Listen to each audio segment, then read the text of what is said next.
In terms of color, dwarf neon rainbow fish are probably my favorite schooling fish, period. No questions asked. And in this video, we're gonna see if you should get a dwarf neon rainbow fish in your aquarium.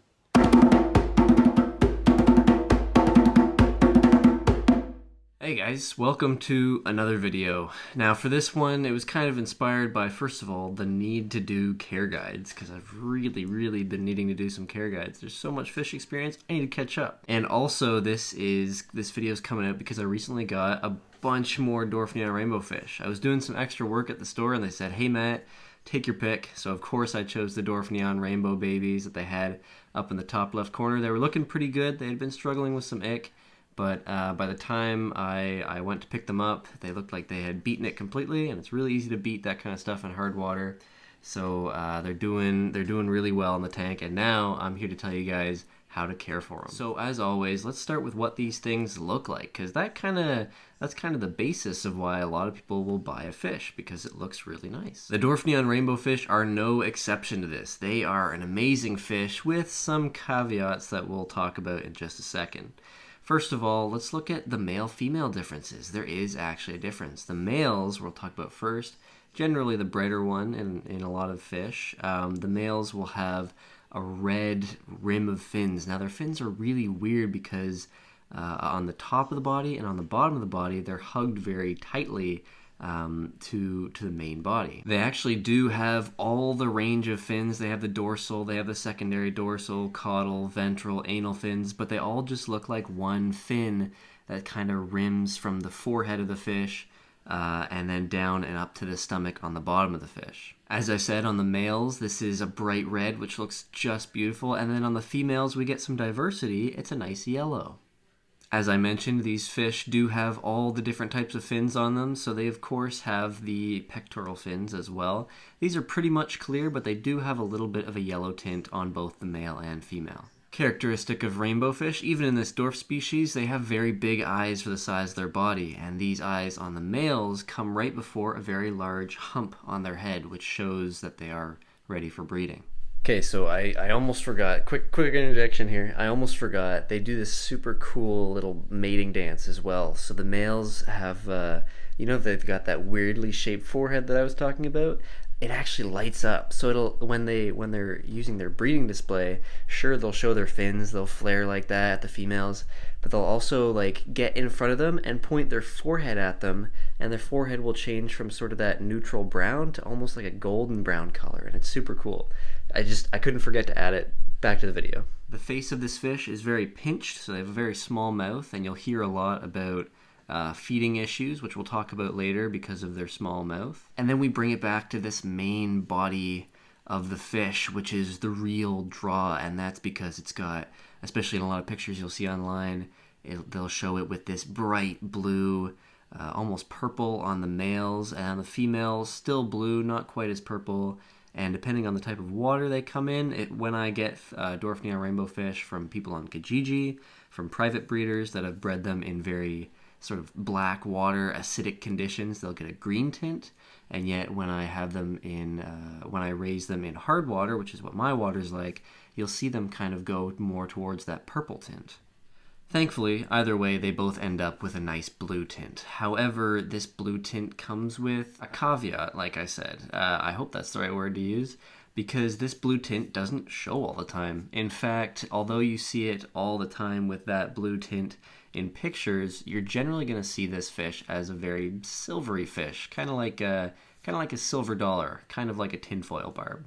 If you don't have sunlight coming in on the tank, and if you don't have the right LEDs, you're probably not going to see this blue, purple, or green tint on them. So if you're interested in getting this fish, just make sure that you have everything it takes to bring out the most color from it. Other descriptions of note is that this fish can get to around 3 inches. Now I've noticed this actually on the males and the females. I've had a very big female in my school that's just absolutely dominated feeding. So the ones that get more food are going to get bigger, and I found that the biggest they're going to get is about 3 inches. It is common for this fish to have a shorter lifespan. You're going to see this around 5 years. I've had mine for, I think we're going on 1.5 years now, so I'm not quite close to that maximum lifespan, but as you can see in my tanks, they've grown rather quickly for some of them, And I'm expecting these babies I've just gotten to grow out fairly fast as well. So if the description is enough of a draw, let's see if you're capable of caring for this thing with our first section, the environment. Now, this is a dwarf rainbow fish species. However, unlike a lot of dwarf species like dwarf puffers and dwarf cichlids, you're still going to want to give this thing some decent room. Although this only gets 3 inches, it is a very active fish, and it's a schooling fish, which means I would start with around 5 individuals, weighing a little more heavily on the female side, unlike what I've done. In terms of tank size, I have mine at a 40 gallon, and they just look amazing in there. Honestly, a big tank with a big school is the best way to go, but if I was going to go to the minimum, I would say 20 gallon long with at least 5 individuals. As I mentioned, color is everything with this fish, and you're only going to get that color under the right lighting, so contrary to what you should normally do, if you can keep this thing somewhere in the sun, it's going to look really good, and if you can put some nice LEDs on it, it's going to look great as well. While we're on the topic of equipment, having some high flow in there, having a power head, having an internal filter like I have, really looks great with these guys because they love swimming into that flow, and it helps them with the schooling look because they'll all line up once in the flow. In terms of decor, plants, rocks, driftwood, it's the same as most other schooling fish. They're not going to need it in the same way that a dwarf cichlid or a knife fish would. If you guys haven't seen that care guide, check it out right there. But they are going to appreciate some cover to make them feel safe. So if you can have some rocks in the background or something like that, they're going to be up front a lot more. Next up, tank mates and social behaviors by extension. What can you keep with these guys? Now, this is what I really love about this species, because unlike a lot of tetras, now we did a video on bloodfin tetras and how aggressive they can get, but the great thing about these guys is they're not aggressive at all. They're going to show a little bit of breeding aggression between each other, but unlike tetras, they're not going to be nippy with anything else. They're not going to be that nippy with one another. They really just are cool in that they display against one another and then they're done.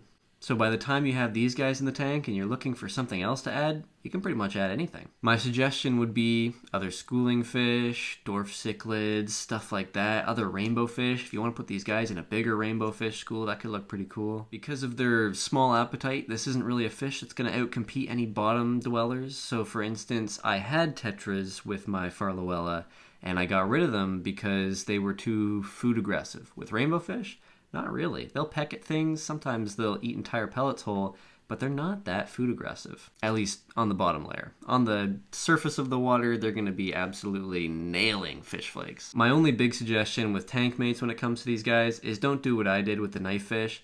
Don't put anything in there that's going to give them a risk of being eaten or overly aggressed on. When it comes to feeding, these guys are pretty simple. Flakes. I would just say flakes everywhere. I don't know why I pointed in the air. But flakes are great with these guys because when you're growing them out, when they're super small, you can break flakes up into tiny, tiny pieces. And then even when they're bigger, their mouths are still kind of small. You can break it up into slightly bigger pieces and they're still going to be able to handle it. I'm not going to say that they're limited to that though. I'm just saying that's the best place to start. Honestly, with these guys, you can do micro pellets like the really small fluval bug bite pellets. You can do frozen brine shrimp, bloodworms. I'm on mysis shrimp right now with these guys. You can do really big pellets that they can just kind of pick at. They love picking at stuff like that. These guys will go after veggies every once in a while. They'll go after algae wafers, lots of stuff like that. They really know how to diversify their own diet. And I would say take advantage of that. These guys are only going to have their color improve more and more with the wider range of things that you give them. So, should you get yourself a school of dwarf neon rainbow fish? Probably. The reason I got mine is because I was looking for some intrigue in my 40-gallon aquarium, and I found these guys at Big Al's. They were a lot cheaper than at PetSmart, so I thought, hey, I don't know how long this is going to last. I'm going to get a bunch, see how they do. They did great. Honestly, I bought them thinking I was just kind of getting into the rainbow fish game. I did not expect them to get as colorful as they did. At first they were skittish, but within a few weeks of getting settled into the aquarium and maybe me adding some more dither fish to make them feel comfortable, they were out and about and they are just such a cool, active fish to watch. I would say reasons why you shouldn't get one is, maybe you're trying to cram it into too small a tank. If you're putting it in like a Fluval Flex 9-gallon, that's too small. Don't do that to them. If you're putting them in a 15-gallon, don't do that to them. Like, this is a very active fish that has the potential to get very big. You don't want to stunt that growth, so give them big enough space. Give them at least a 20-gallon long, and they're going to look super great. One more thing that I will add, put them on a dark background. If you put them on a black background, black gravel or sand or something like that, those colors are going to pop way more than if you have them on a blue background where their blue is just going to fade into nothing. This is an easy fish that if you keep it in the right conditions, it's going to be an awesome addition to your aquarium that you're going to be able to see from across the room. So, are you going to get one? Should you get one? Do you already have one? Let me know your experiences in the comments, and I'll be down there talking with you guys. If you enjoyed this video, leave a like, let me know about it. If you want to see more like this, more care guides, more tank updates, if you want to see what happens to that big boy in the background, make sure you subscribe, and I will see you guys next Sunday.